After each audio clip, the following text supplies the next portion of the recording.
Hello and welcome to my podcast. So, P3M with Kailash Upadhyay.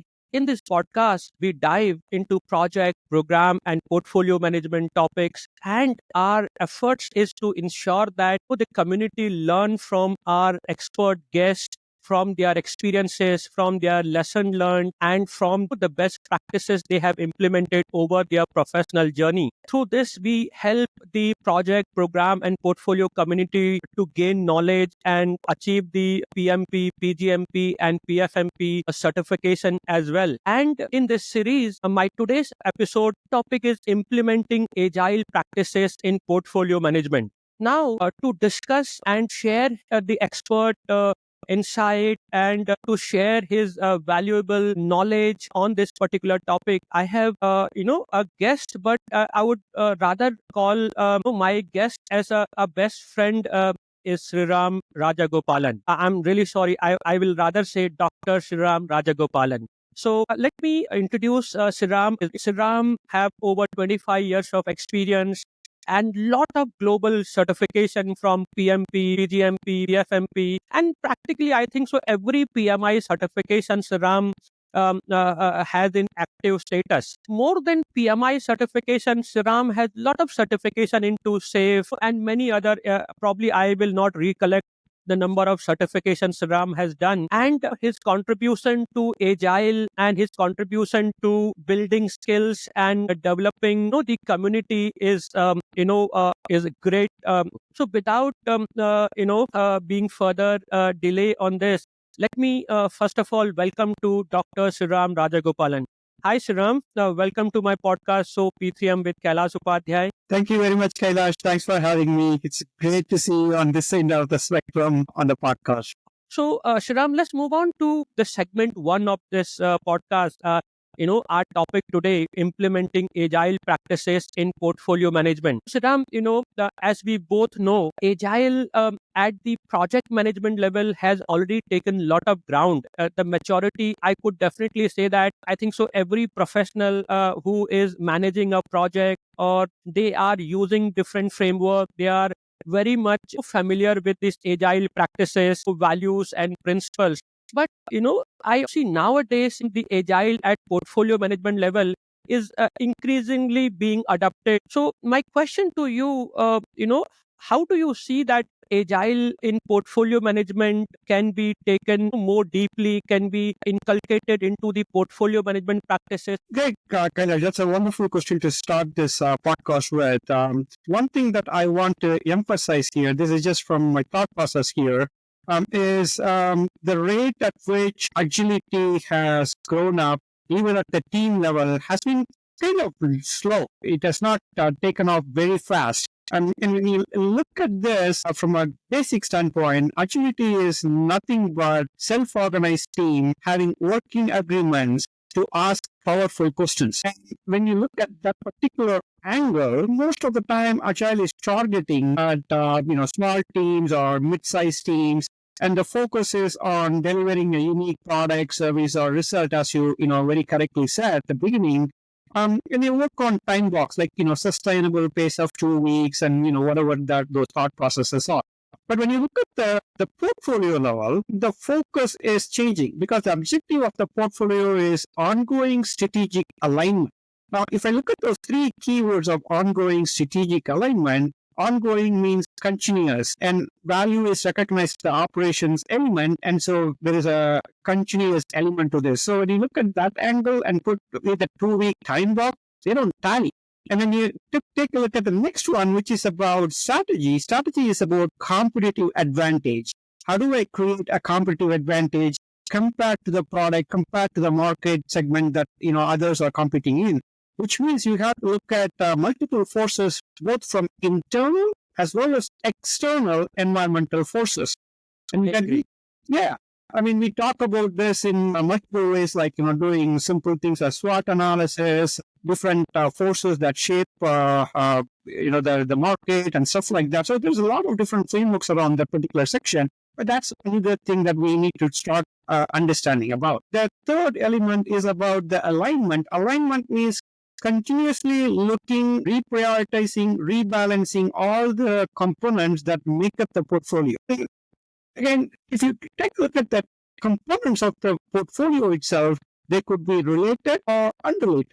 They could be independent or interdependent. So these things, when you look at this as two Venn diagrams, two circles, one circle representing the team at small scale level, short term focus, and another circle that is portfolio, long term focus, and strategy and stuff like that. Frequently, they do not overlap. And so the senior leaders of the organization, diverse the thought of agility being applicable at the portfolio level.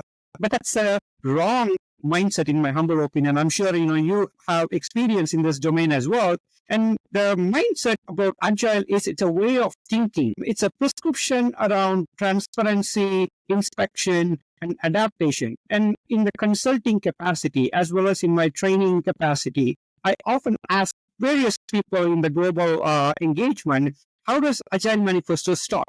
Pretty much everybody starts saying individuals and interactions over processes and tools. Yes, that is one of the 4 Agile Manifesto principles, and that's probably listed as the first one most of the time in everybody's Agile Manifesto order. But the way Agile Manifesto actually starts is we are uncovering better ways of developing software and helping others do it.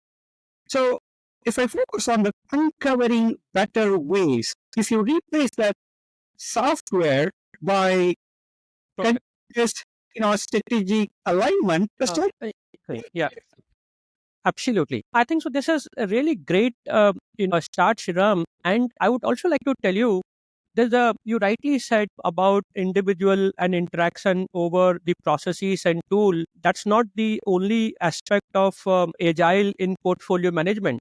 But also, I believe, correct me if I'm wrong, Shriram, there are another value which I feel hold lot of importance here is responding to change over following a plan. So I feel that, at portfolio management, generally we have the yearly planning cycle, See, even at add-on skill, Shriram, we are in the first month and maybe the first half of the first month, January, and where we all are busy with creating a yearly plan.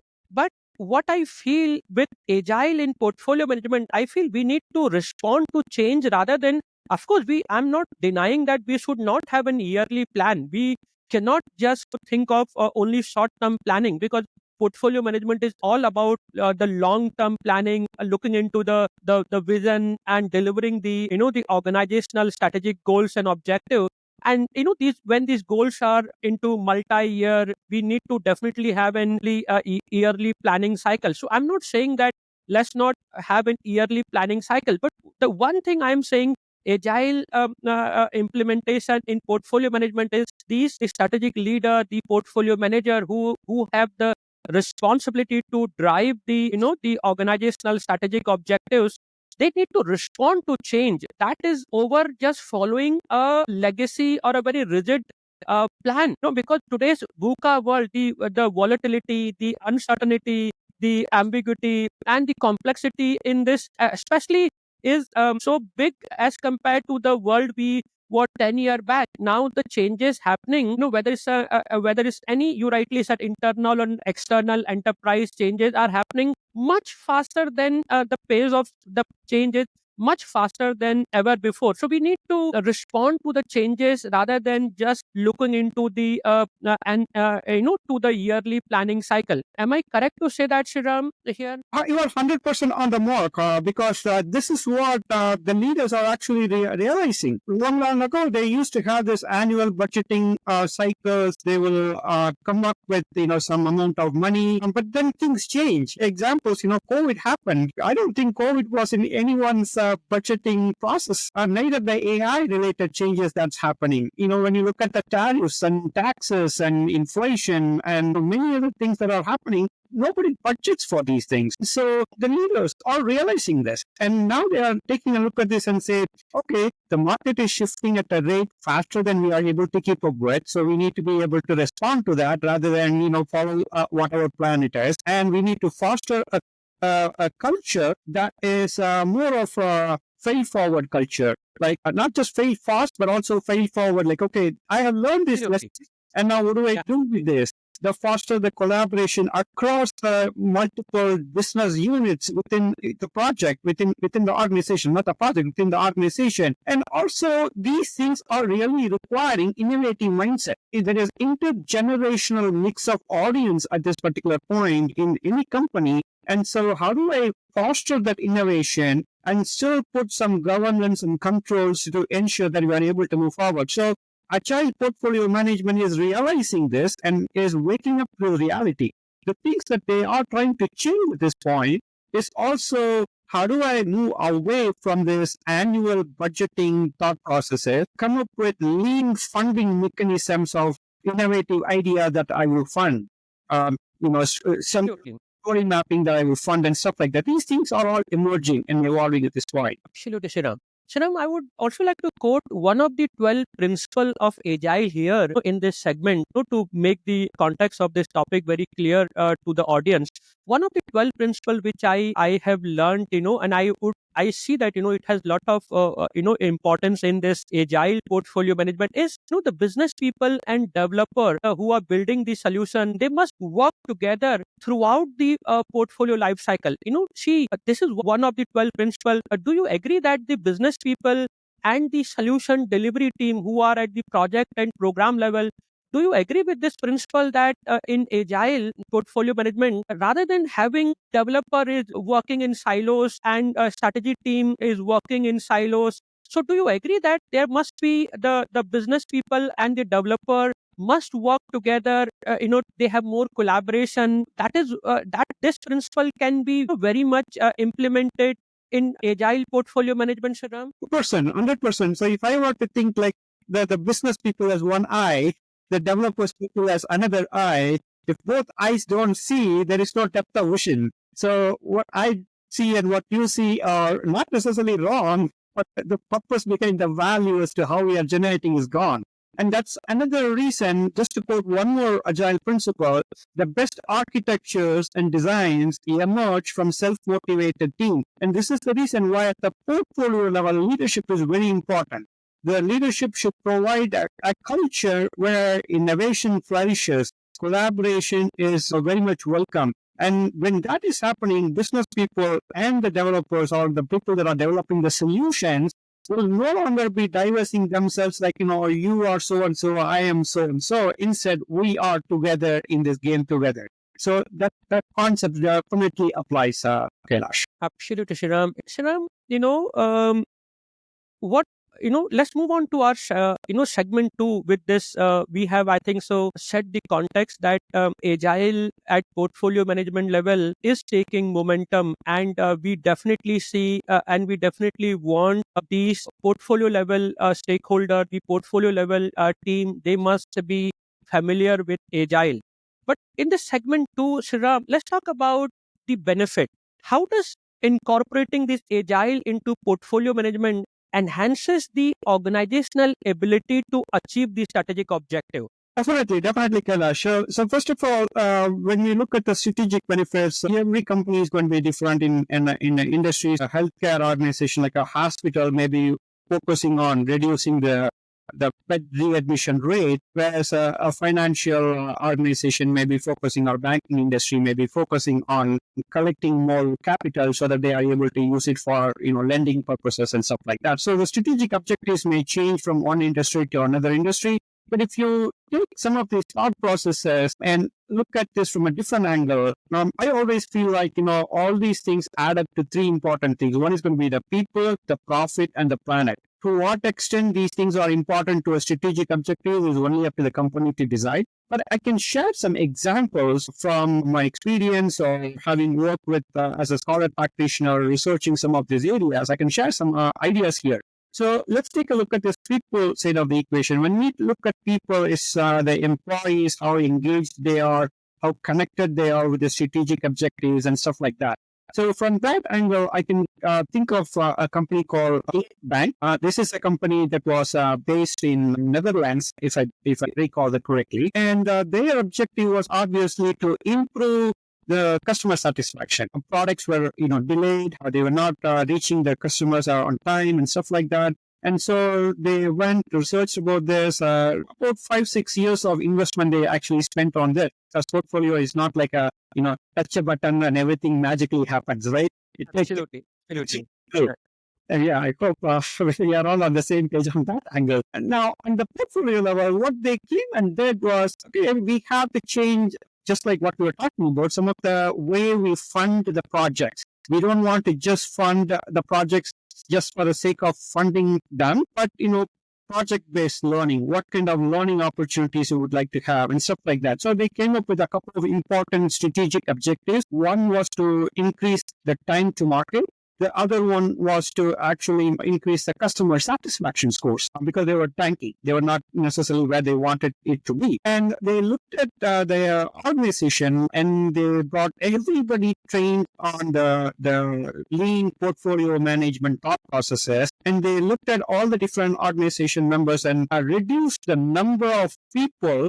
I may be incorrectly quoting, but approximately about 3,000, 4,000 people were looked at from their job descriptions, and about 100 job descriptions or so were reduced to about 20 job descriptions, so that they actually eliminated unnecessary ambiguities, the siloed thinking, and all those things. And they came back with, okay, let's make sure that we are strategically funding the right kinds of opportunities. And that's great. Yeah. And then the 20. And what was the result? The result was a great shift, like about 35% of increased market to faster time to the market. That is 35%. Think about any company. If you are able to deliver something 35% faster, hey, I want to be in that company with 20% in customer satisfaction scores. Those are lessons learned. We can go on with lots of other examples as well, multiple industries, Kaiser Permanente and Southwest Airlines and different industries. All these things have actually seen increased customer satisfaction, but lean funding, incremental funding, team-based funding. And so there are lots of different ways of funding these things, but the annual budgeting traditional process, that has to go. If that continues, we are not going to be able to see the agile portfolio management succeeds, and because of the responding to change, stuff like that. There are so many such thought processes that are coming up: more, better, cheaper, faster, and still be happier. Man, that's a thing that I can say. Sriram, I know this is really great. So I see there's a lot of benefit of agile in portfolio management, and you rightly said one is, can I say it like this way, that agile, these values and principle at the portfolio level, they can help you take a faster business decision. This is what, and they can help you go to the market faster, because I feel the organization who are not able to take decision faster, they are the organization who are lagging behind in terms of competition. So do you agree with me that agile will help the portfolio team, the strategic team, to take a business decision faster, and the benefit is to reach the market faster, and so on, Shriram? Yes, absolutely. In my agile transformation journey or consulting engagements, I say this: better is the enemy of good. If you wait for everything to be better so that you will not be, doing the wrong decisions, good is good. Good is great right now. So try to do certain things good so that you are not wasting the time. Absolutely, Shriram. I think this is a great point to take. You said better is enemy of good. I think so. I'll have to write it down somewhere, and I need to use this statement quite often. And I need to, more than just quoting it and sharing with the community. I think so. We need to start applying these things. Sometime, in anticipation of doing something really great, we are missing out. Even the basic things. And I have always believed, Shriram, that there is always a continuous improvement. Let me share this one story around this. I just recollected this. It is in the year 2007, roughly, where I was delivering my first PMP training. And in that first PMP training, trust me, I didn't did that great, or I didn't did awesome. I was discouraged. I was demotivated, and and my mentor that point of time, Bharat Bhagat, he was the vice president for training at PMI Mumbai chapter.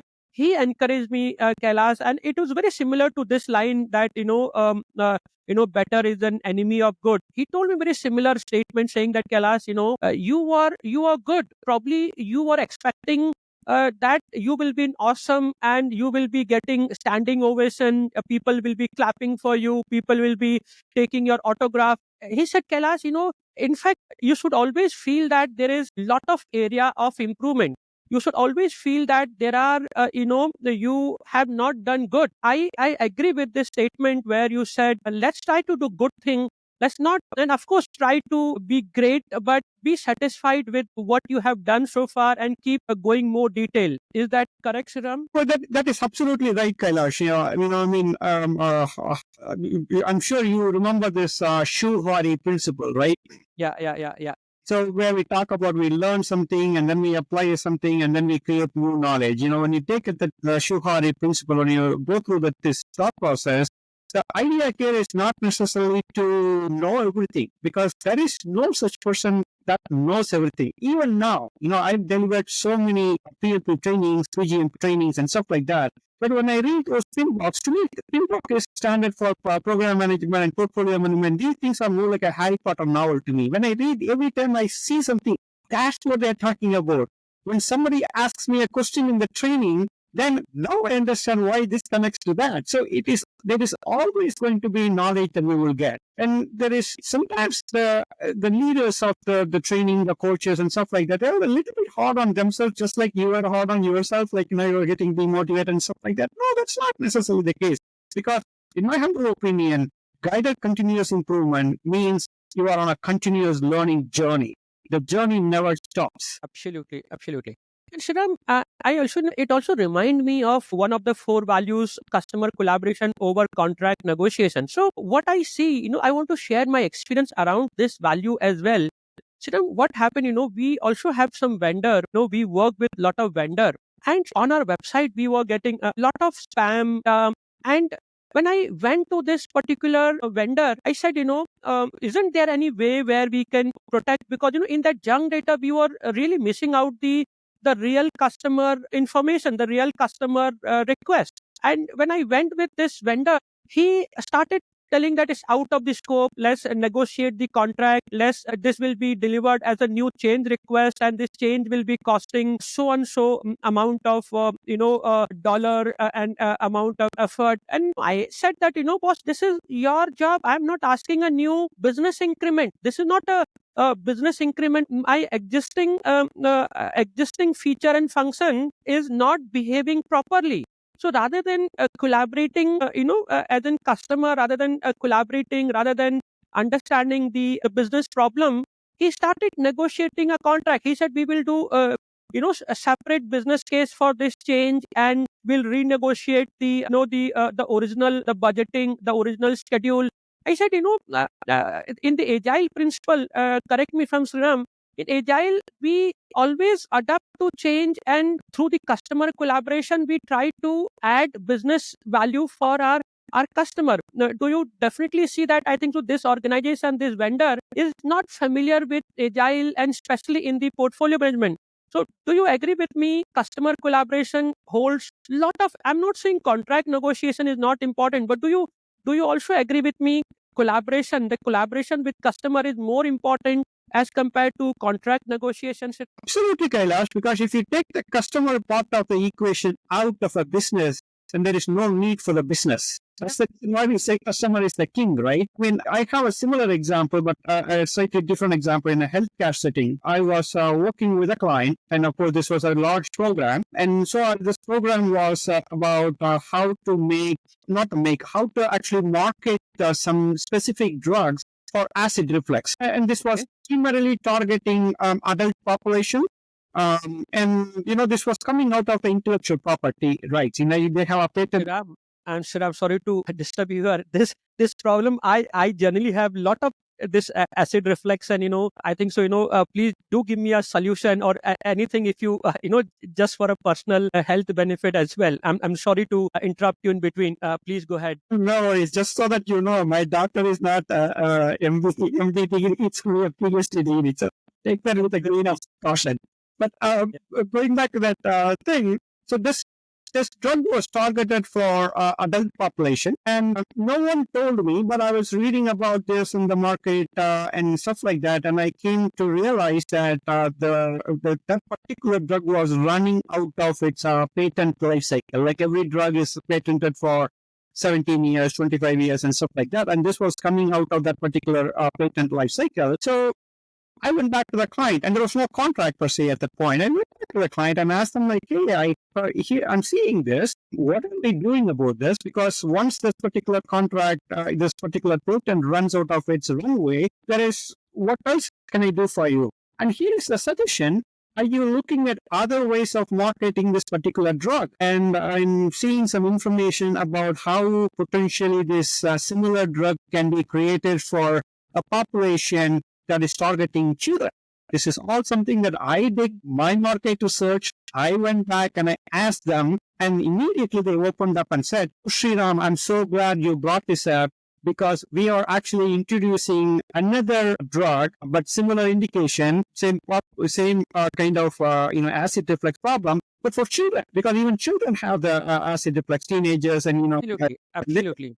reflux too. And so we are introducing this, but because you brought this up, we would like to invite you to be part of our steering committee meeting to discuss how we can do this for safety and marketing. If I had waited for contract negotiation, there would have been like 15 other people who would have been standing in line. But because I took that initiative, customer collaboration over contract negotiation, they came back to me and said, I still have to go through that process of, applying for the contract and stuff like that as part of the bidding process and stuff like that. Please, I got a little bit of a, launch pad to say, Sriram is important because we would like to give him extra brownie points for this so that we are able to consider. So customer collaboration or contract negotiation is absolute.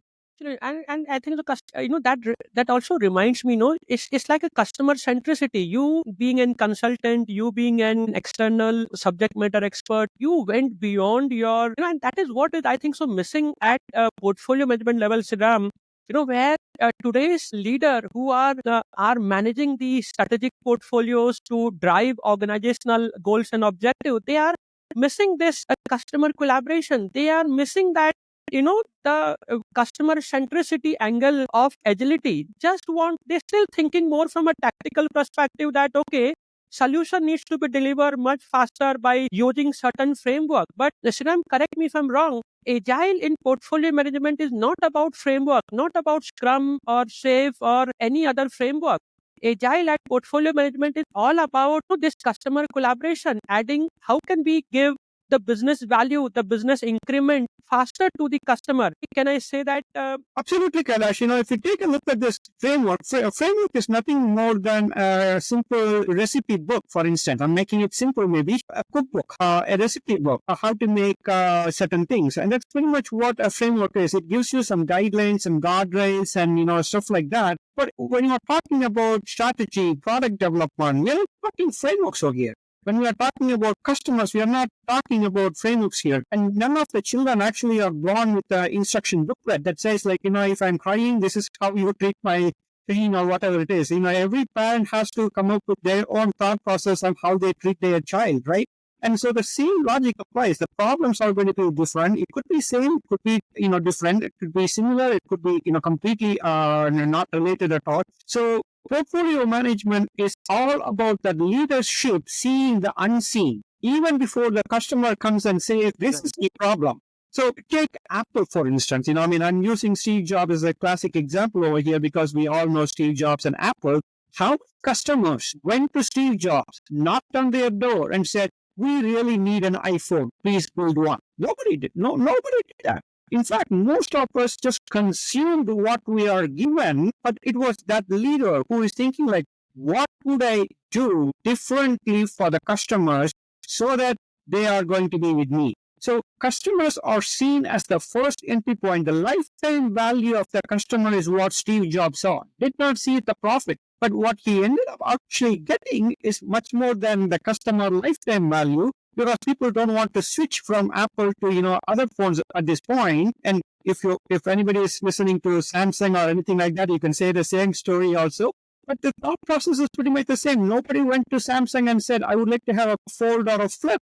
So it is thinking about the competitive advantage and creating what the market will benefit from, and seeing that unseen is what makes the customer the king. Customer is the center. If we take the customer out, there is no need for business. And portfolio management is all about the leadership, practicing the thought process, not only himself or herself, but also putting the culture in place so that the team is also able to do the same thing. Absolutely, Shiram. Absolutely. Let's go a little bit, more into this segment where we are talking about the benefit of agile in portfolio management.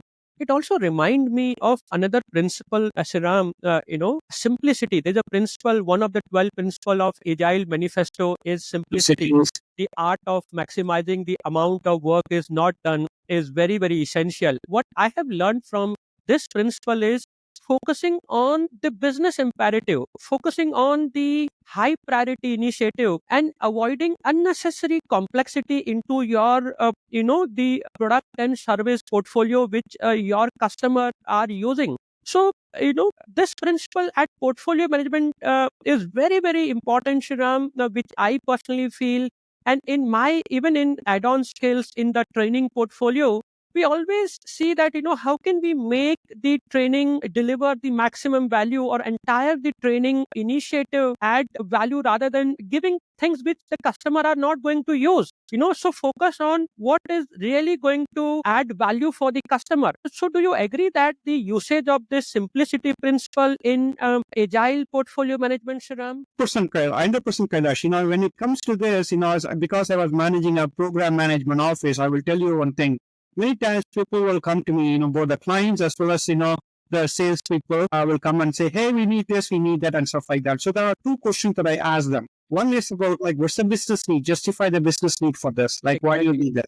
The second question ties with what you are mentioning is, what's the business impact of not delivering this? Exactly. I mean, are we going to be fine? Are we going to lose the customer? Absolutely not. So they will just use some of this. Oh, I don't know. I thought it will be really required. I thought it will be a good one. Well, now we are gold plating. I don't want that. Well, I thought it would be nice if they can give the. No, I don't. I don't know. Like, we have only so many people working on in a company. So everybody has so much capacity, and we only have so many people. We don't have unlimited number of people working with infinite capacity in their head. So we have to utilize what is the most important, precious asset. And it's not money, it's time. Time is the one that cannot be replaced, because the 1 hour that you and I are currently spending, that's gone. Whether we are talking, contributing to the people or not, that's gone. Money is a different story. So the business impact of non-delivery, Kailash, that's very important. That's what simplicity, the art of maximizing the work not done means. That's why we call it lean. Yes. Like, do what is absolutely minimum. When we talk about minimum viable product, minimum business increment, there is a reason for it, a minimum price. Absolutely, Shriram. I think so. We can continue to talk about the benefit of agile in portfolio management, and I don't think so. There will be enough of a time to discuss this. But let's move on to the segment 3 of this podcast, Shriram.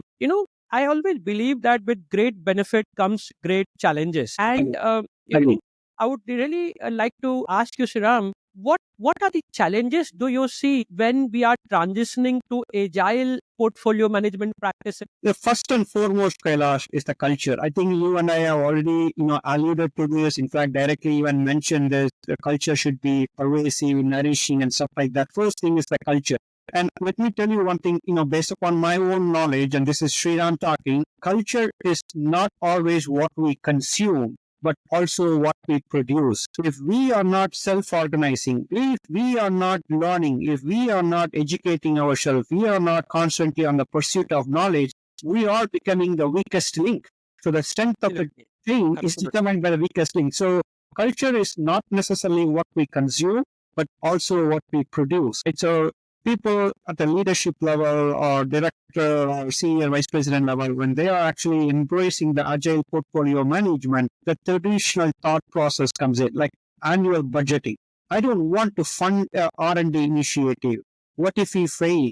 How will that failure look in front of the senior leadership team? So they are constantly thinking this. So the culture needs to actually change.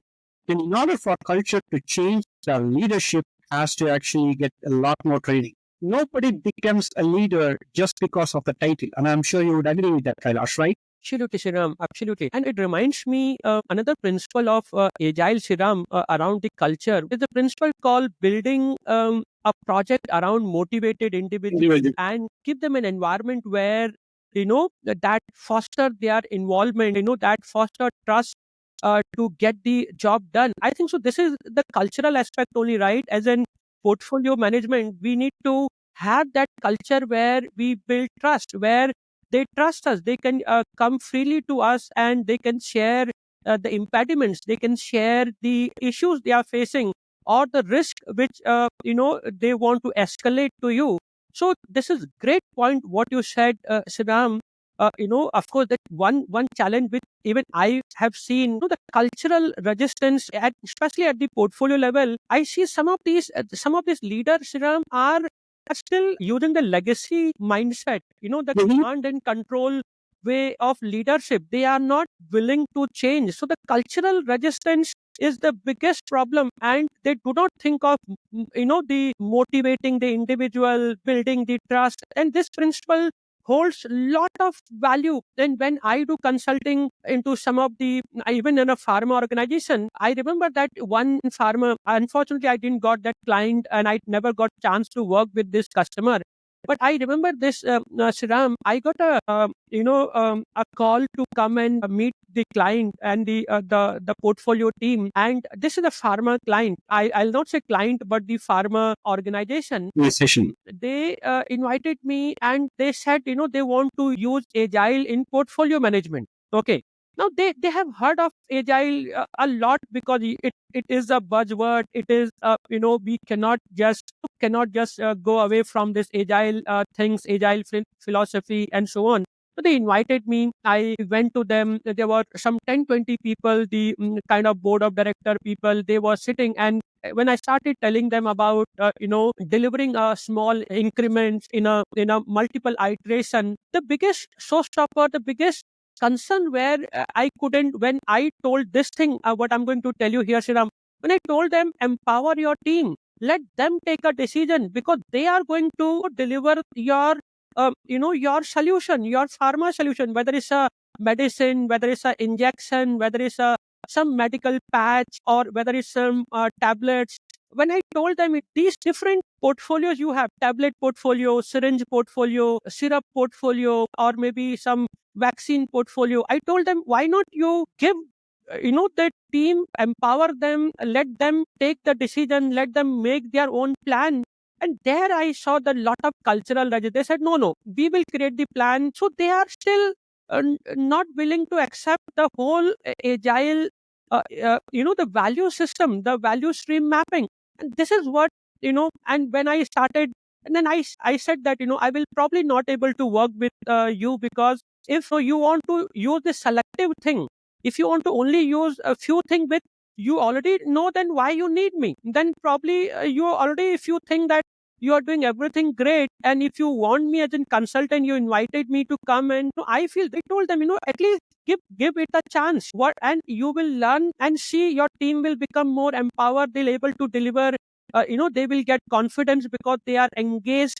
This is what but unfortunately I lost that client. And so these are the cultural problems, Sriram. I absolutely agree. This is a big challenge in agility in portfolio management. Over to you, please. I'm really sorry to And no, no, in between. Yeah. no, this is a very good point to add on because this is one of the reasons why I always feel agile is a teenager, but Yeah. agility is a toddler, Absolutely. right? Absolutely. Because lots of these people have this, legacy, traditional thought process, and they are unwilling to unlearn.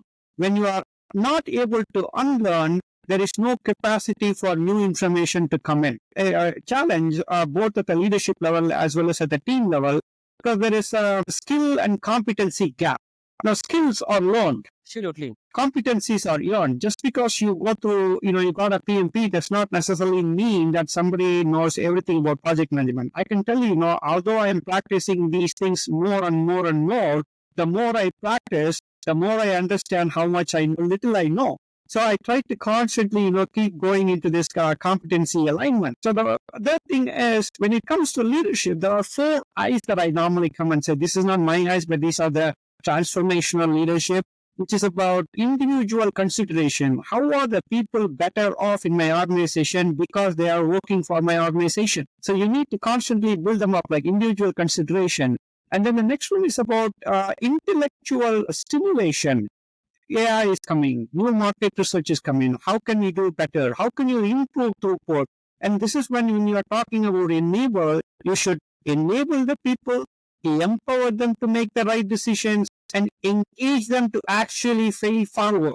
And if you don't do all this enablement, engagement, and empowerment, they're not going to succeed. In program management, we talk about transition, right?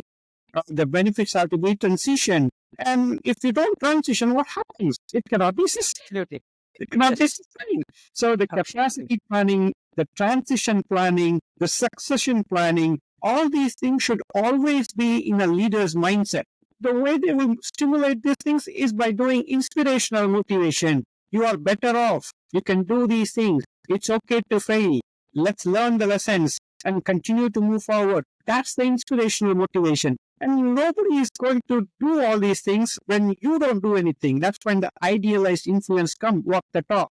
These are expected. So some of the major challenges to what you are mentioning is that culture challenges, leadership challenges, and we already talked about the funding model problem. Agility, annual budgeting thought process must go. If that exists, you will not have agile portfolio management. Period. Absolutely. I agree.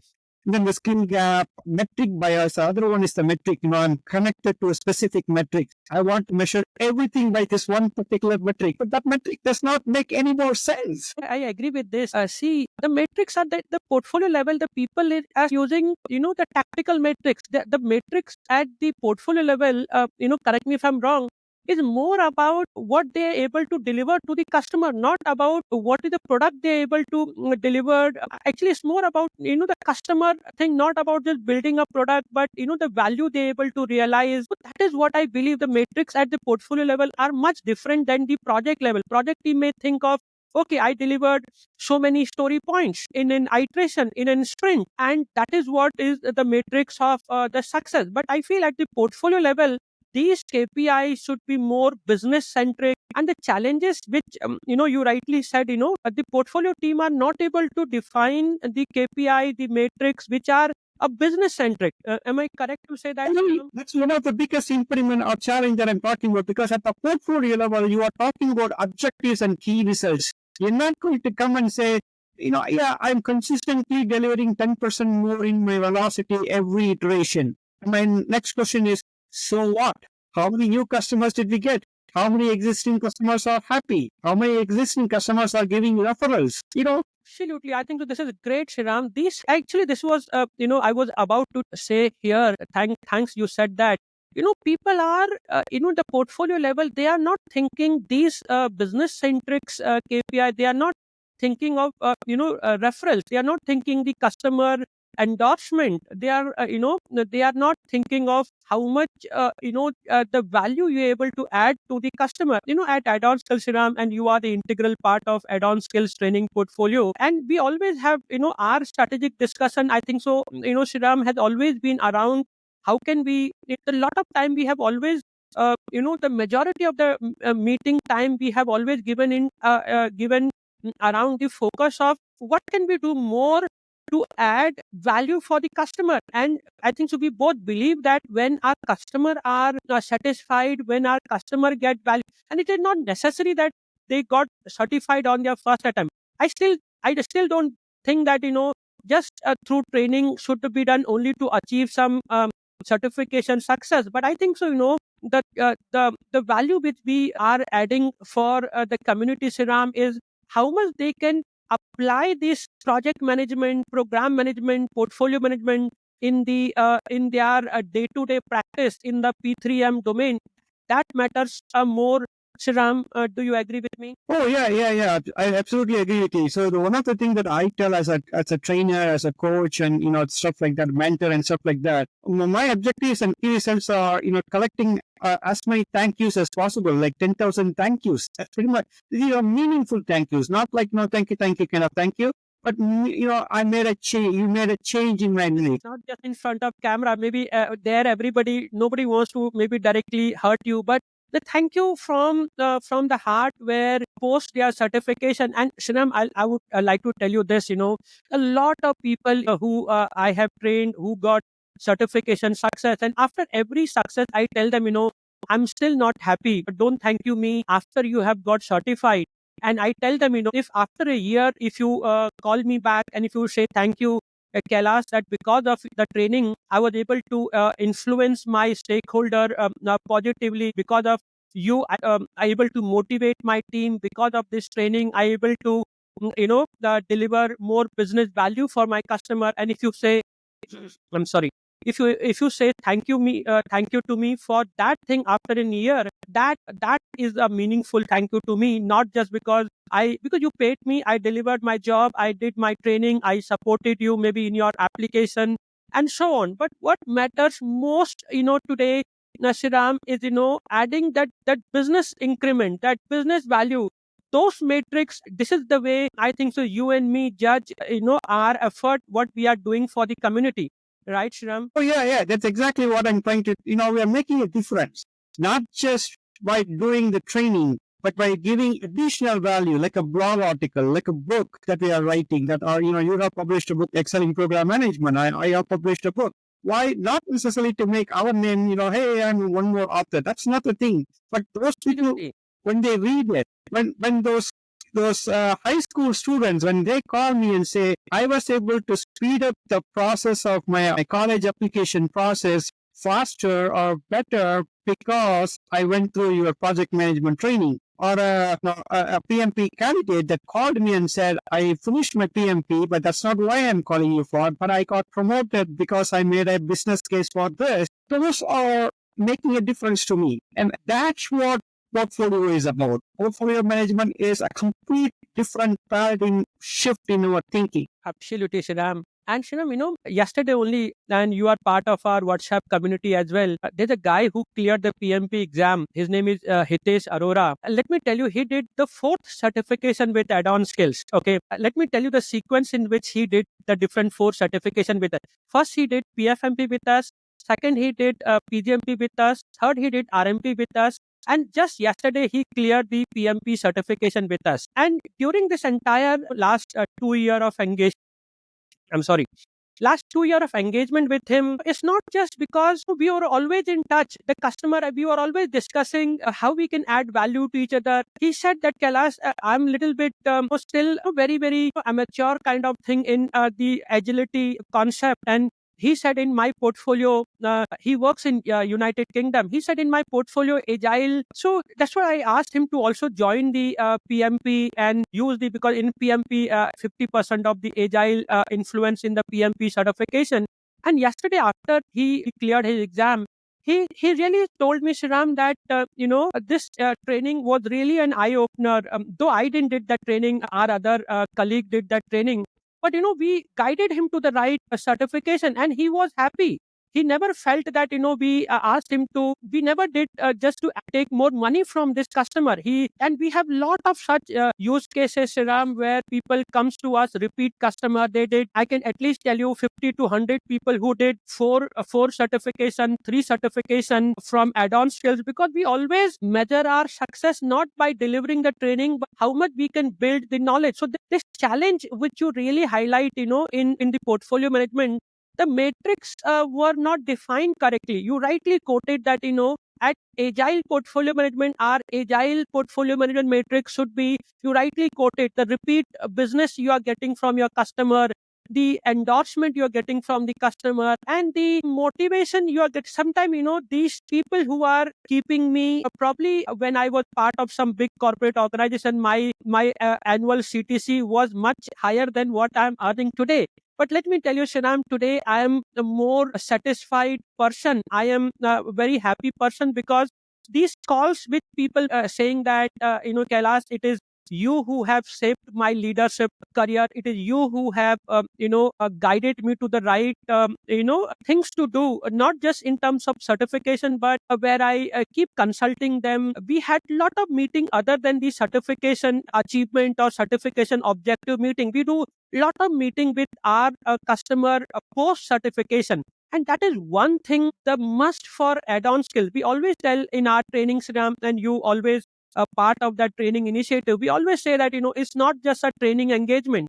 Our engagement will never be over once you become certified. Rather, we will be keep, guiding you how through whatever we have learned, and we would like to learn from you as well. So these are the great things. This I couldn't agree more, with you saying that these metrics are not looked, positively at the portfolio management. And I think so these are the metrics should be defined at the portfolio management level. And these challenges the portfolio team should overcome, that defining the right metrics for organizational success to achieve organization vision are very, very important, Shriram. Yeah. So that's really, really great, Shriram. And I think so we discussed a lot of challenges, leadership, defining the right matrix, the cultural aspect. So let's move on to segment 4, Shriram. In segment 4, given these challenges as in context, I would like to ask you some best practices, if you could recommend to the community who are embarking on this agile portfolio management journey, how they can overcome these challenges so that they can deliver more business value and able to achieve their organizational, the strategic vision, mission, and so on. Sure, sure. So one of the agile principles that we mention from a recommendation standpoint is context counts. Absolutely. Absolutely. You cannot do a copycat thought process. Like, I applied this in this particular industry in my previous company, shift and left here, and then, it's going to work here. The lift and shift will not work. So context counts. You need to spend time understanding what is the business need. Why are we doing this? A system thinking process, like, why are we doing this? Where do we want to go? Shriram, I definitely agree with you. The context count, but because, the context, so correct me if I'm wrong, Shriram, the context in this portfolio management is the environmental influence. Because, and I have learned and I teach the portfolio management. One thing which is very explicitly written in the standard for portfolio management is the portfolio management is performed in an environment broader than the portfolio itself. And what I have, what I have taken from this statement from standard for portfolio management is that as a portfolio manager, at these portfolio leader, they should not just look what's happening within the portfolio, but they should look what's happening outside the portfolio, because they are at portfolio level, there are a lot more happening outside the portfolio, maybe the political influence, the economical influence, and today the social influence and the technology influence cannot be ignored, because the technology, rapid changes, the social, the war, the war which we are seeing between Russia, maybe Ukraine, the Israel and Palestine and all. So, I feel portfolio management, we should look beyond just what's happening within the projects and program, which are the portfolio component. But you rightly said the context count basically means, we should look into the context, not just from internal, but from the outside the portfolio, what is happening, because that will be a bigger, success factor. If you are not looking into the external enterprise, which is outside the portfolio, which may still be within the organization, but outside the portfolio, and what's happening outside the portfolio, but also outside the organization, that context is really, really important, Sriram. I hope I'm making sense when I'm saying this, Sriram. Yeah, you're absolutely right, because this is one of the reasons why that both the environmental factors from internal and external forces that we really have to, the political, economical, societal, legal, and all those things. And on that note, the regulations are emerging. There are so many different regulations that are emerging. So if I were to take a finance portfolio person, shift them to a healthcare portfolio in a different company, that person has to become aware of what are some of the healthcare related regulations that bind them, like the HIPAA related privacy and stuff like that. And if you take that person, the healthcare person, and put them into some of these, financial things. Recently, there is this ISO 200 that is emerging regarding about how mobile originated and mobile terminated transactions will be captured and stuff like that. So different industries have their own standards, regulations, challenges, and stuff like that. And that's the reason why I say context truly counts. You have to spend the time to understand what are those various environmental stimuli, internally and externally, that are coming into this. And internally, you may have all the wonderful ideas, but if the team is not ready, great value. But if the team is not organized to capture that value and deliver on that value, asking somebody to run faster when they cannot even stand, it's a challenge. Right? Absolutely, Shriram. Shriram, I would like to quote here. Since we are discussing in this segment the best practices, how we can overcome the challenges. Shriram, this reminds me to another principle of Agile that at regular interval, the team should reflect how they become more effective and then tune and adjust to the behavior accordingly. Mhm. Do you agree? I think so. This principle talks more about retrospection. I think so. At the portfolio level, do you agree that the team should, and when I'm saying team, I'm not just saying the development team who are building the portfolio solution. When I'm saying team, for me, team is, I'm really sorry. For me, the team means the portfolio manager, the component manager, and the sponsor, the portfolio governing body, the PMO. This is what I call team. And when I'm saying at regular interval, the team should reflect on how to become more effective.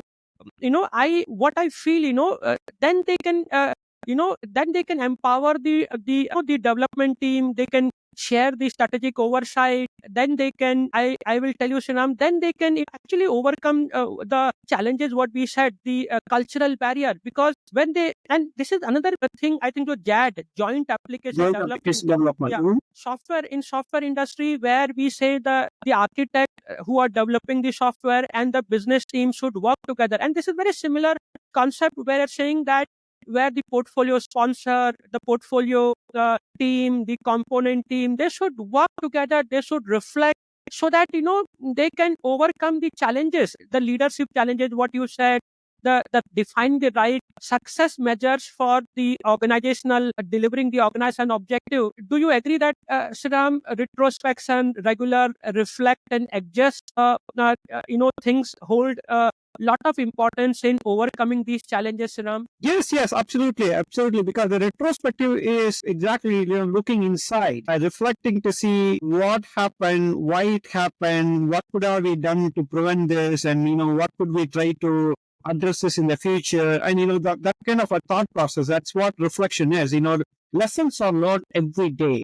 One thing that people do not do, and that's also another challenge, is we wait until the last minute. The retrospective, if it happens 2 weeks, they wait for the retrospective to be captured at the end of 2 minutes.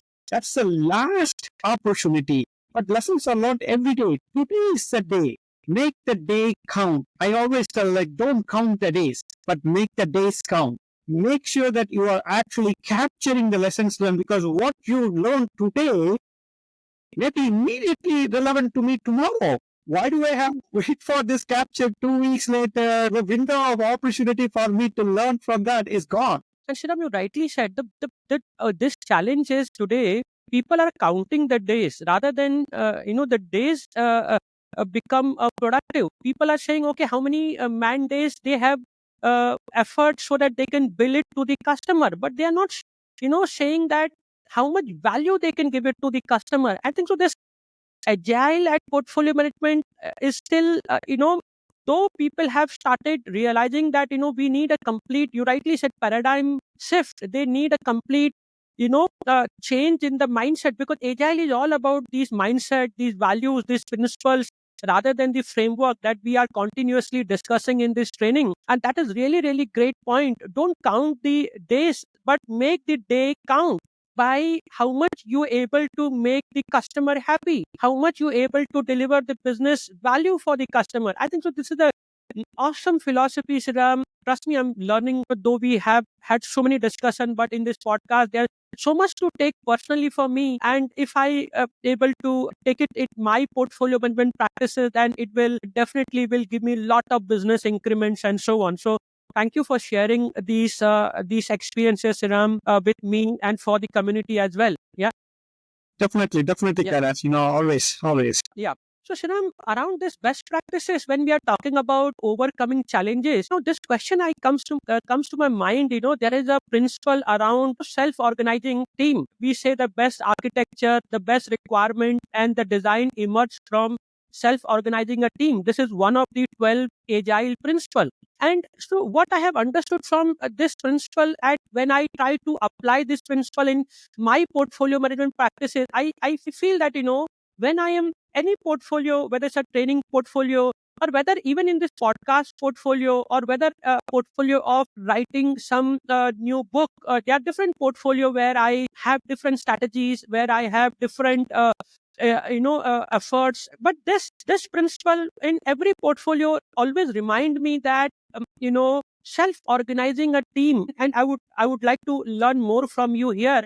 What I have self organizing a team, what I believe from this agile principle is the team who is working. Of course, I will be providing the strategic direction, I will be providing my experiences. But today's, I think the Gen Z, what we call Gen Z, today's the new people who maybe just having 1 or 2 year of professional experience. But sometimes I feel these people comes with lot of adaptive mindset. They can change much faster than maybe than any one of us. At least from my side, I can say that like that way. So I feel that the team who you have hired, the team who are working within your organization, I feel let them organize themselves, let them have the team charter, let them resolve their own conflict. And I work as a more of a servant leader where I try to support them by not by dictating certain thing, but by guiding them from the my learning from last 2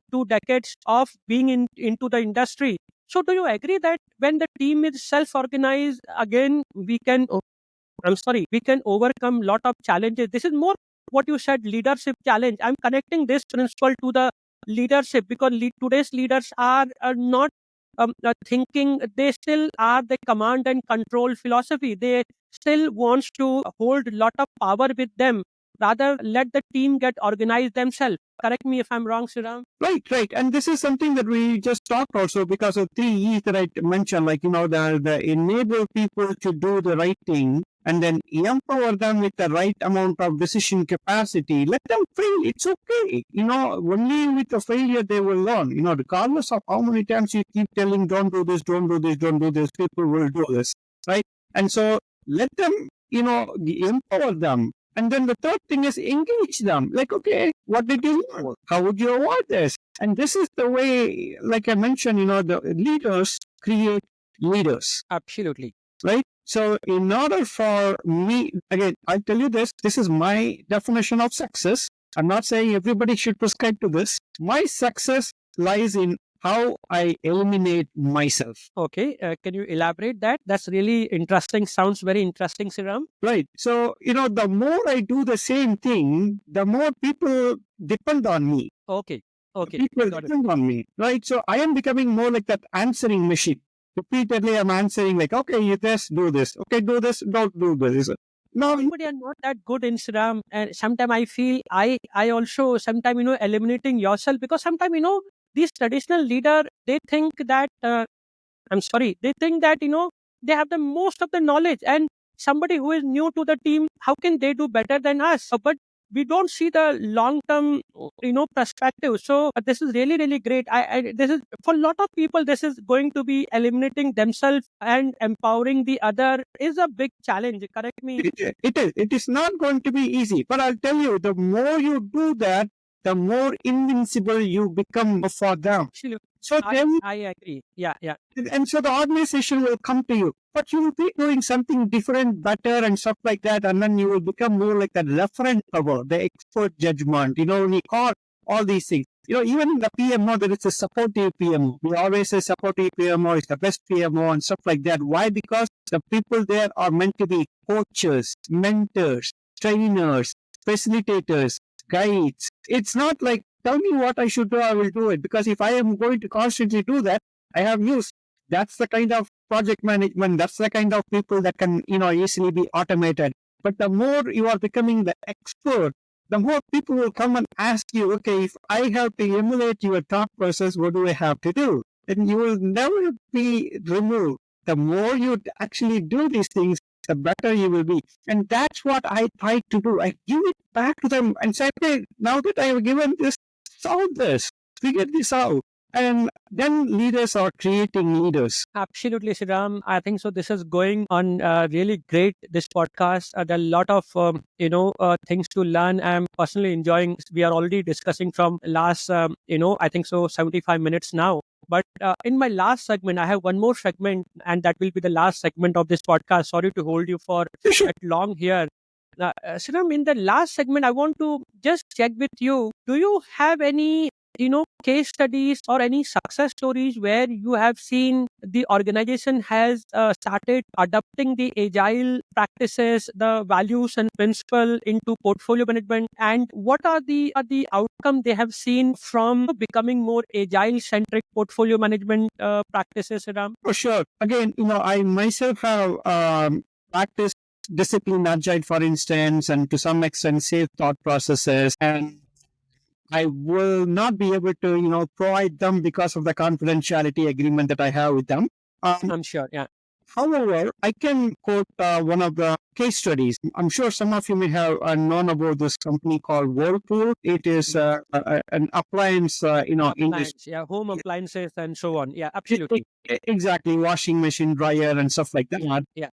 And the good thing about this particular case study is many times people think agile is practiced only for software and stuff like that. This is an appliance industry, and appliance has the physical things that needs to be manufactured and stuff like that. On top of it, they also have this electronic circuitry firmware that needs to work together along with all these electrical and mechanical parts. So they had they had a lot of challenges, like things were not working.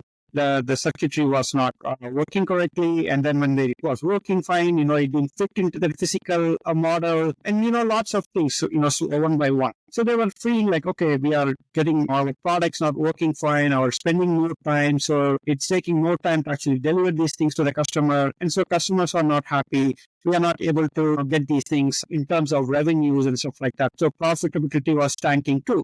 And remember that other side of the equation, people are getting demotivated. Like, they think they are working, but they are not adding value according to the profit, earning support and stuff like that, and the customer satisfaction scores and stuff like that. And so Whirlpool actually started taking a look at, okay, what do we have to do? How do we change this? And they adopted this discipline agile thought processes, 4 or 5 years again in the making. Again, as I mentioned to you in one of the previous cases, portfolio is not like a touch a button and immediately magic happens. Okay. Absolutely.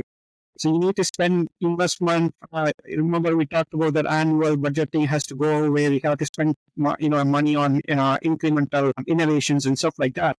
So they came up with these ideas. Okay, we have to have computer generated graphics of the actual physical models instead of giving the actual physical model. So before cutting stuff and manufacturing and stuff like that, they actually started creating prototypes of the actual thing. And then they started, investing money in some of these AI-based tools where people would be able to actually simulate putting their hands inside and figure out how things are going and stuff like that. So there were a lot of innovative experiments. There were innovative ideas of how we will solve these problems rather than incur a lot of inventory, cutting machines, and all those things. As a result of all these things, they also made sure that several thousands of people were actually trained on the lean portfolio way of making different agile adaptive ways of actually working and stuff like that. Somewhere around 2021, I would say, they spent close to about 6 months taking a small pilot, like, okay, 3 or 4 teams. So this is also another recommendation that I have is don't go all over the place, but instead they pick 3 or 4 important teams that were actually working globally, and globally meaning like these people are working in different parts of the world. And so they made sure that all these members were able to adapt and use these virtual prototypes and beta versions of the software and stuff like that. Absolutely. And they found like 20% approximately people's morale improved. Absolutely. People that are working on these products moved away from demotivated to better, happy. I'm sure all of us can relate to this: happy wife, happy life. The same thought process: happy employees, happy products, happier customers.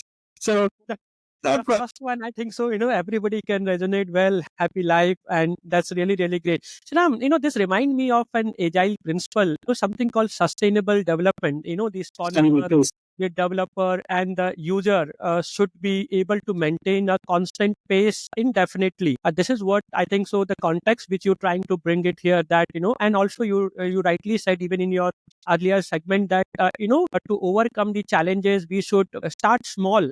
Let's not think of doing everything at once, kind of things and all. So this I could really get it, and this example or the case study which you're trying to bring it, I think so this is really great things which you have shared, and I agree that we need to have a sustainable development where we should at every stage, it should not happen that at some stage we are overproductive and the other stage we are underproductive. Kind of we should have a resource leveling where our resources have that equilibrium where sometime they are not overperforming, delivering, let's say, 400 story points in a 2-week sprint, or sometimes they are only delivering 50 story points in a same 2-week sprint.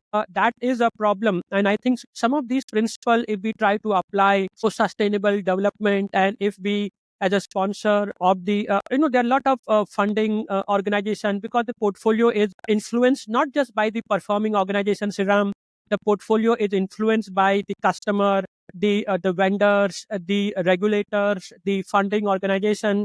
And I feel lastly, the performing organization itself. And we need to work together for that constant pace of delivery, and every stakeholder engagement is very, very important for this sustainable development, for this constant pace of delivering a business value indefinitely, because portfolio life cycle is not a temporary life cycle like a project and program. In project and program life cycle, we have a closing stage, we have a closing phase. In the portfolio, never intend to close our portfolio. Rather, we should always look for new changes through which we can, the changes which we can deliver through projects and program, and we can keep adding value by these changes and so on. And I always say, Sriram, until we able to identify these changes, our portfolio will continue to add value. And the time we are not initiating changes in the portfolio, and whether the portfolio will become constant, then the organization will start, because it is not an attractive portfolio for them anymore, because they are not, we as an portfolio leader not able to add more value, sustainable value. So this is what we, for this agile principle, this is how I apply this principle into my portfolio management, that we should keep implementing strategic changes to and delivering the changes through projects and programs, so that our portfolio able to deliver constant pace indefinitely, and portfolio continue to remain attractive, viable, feasible for the strategic team. Am I correct to say that, Sriram? Oh, yeah, correctly said, Kailash. The few important talking points in that particular section itself, are both recommendations as well as people something to keep in mind, is the structure of the organization has to change in order for agile portfolio to work very effectively. You can have your multiple layers of hierarchical control. When you have that, the span of control is going to be very difficult. So the decisions will go up and down, and it's not going to be enabling portfolio level decision making. The second thing, it's not new, but just bringing a bow tie on this, is an intense focus on risk management principles. Because when you take a look at the internal and external forces that are constantly shaping up, risk is all over the place. Risks unknown, risks unknowable, risks known. So there are so many different types of risks that you constantly have to keep. So proactive risk management thought process have to come into the agile portfolio, thinking process. And last but not the least, governance. So more control governance. And this control governance to some extent within an agile area can be decentralized, where we are enabling, empowering, engaging people to make the right decision. But there are certain types of decisions for the greater good of the people, the upholding ethics or legalities and stuff like that. Certain decisions have to go up the chain for centralized decision making. But what goes up, what is decent, they'll defer to other people. So someone has Absolutely. these things too. Agree with Sriram. Sriram, I think so.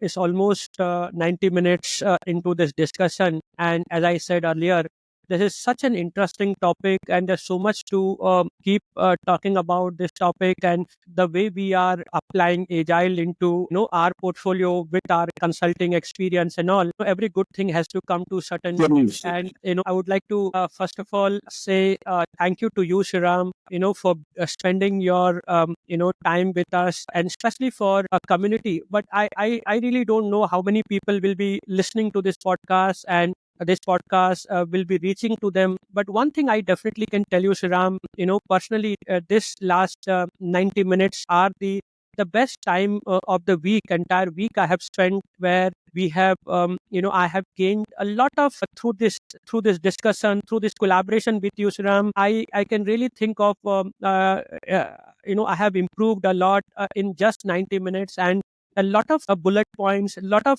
takeaway for me, which I'm definitely going to use in my portfolio management practices, and especially in agile portfolio management practices. I would like to say thank you for being here. Thank you for sharing your wonderful, thoughts and the experiences you have gained from last so many years. So thank you, Shiram. Thank you very much, Kailash, for the opportunity. It was a wonderful time talking with you and sharing a lot of ideas. This was a lot more engaging dialogue here. So I really have. It doesn't look like that. We had just had an podcast. It's just like any other day for us, where we are maybe not doing a video call, probably when we are doing a normal conversation. But I hope this conversation will bring, as I said, lot of value for the entire community, where we spoke about the values, the principles, much more than the framework into portfolio management. So thank you. And my last note to my audience, who are subscriber, who are listener, who are watching us on the YouTube podcast channel, thank you for showing a great interest in my podcast. So my effort through this podcast and is always bring a guest like Sriram Rajagopalan, and to add value to the community, the P3M community. Do like this podcast, do share this episode with the audience. If you have gained some knowledge, some value, I definitely want it reaches more and more people. Do subscribe to this podcast, whether you're listening on Spotify, Apple, Audible, or you are just watching us on YouTube podcast channel. So thank you, and I will definitely be coming up with another great podcast, good topic, and do recommend me if you want in this podcast want to hear any specific guest, or you want some specific topic to be discussed. I will be really looking forward for your feedback. And thank you very much, audience, and thank you very much, Ram. Signing off for the day. Thank you very much. Thanks, everyone. Take care. Bye bye. Take care. Bye bye.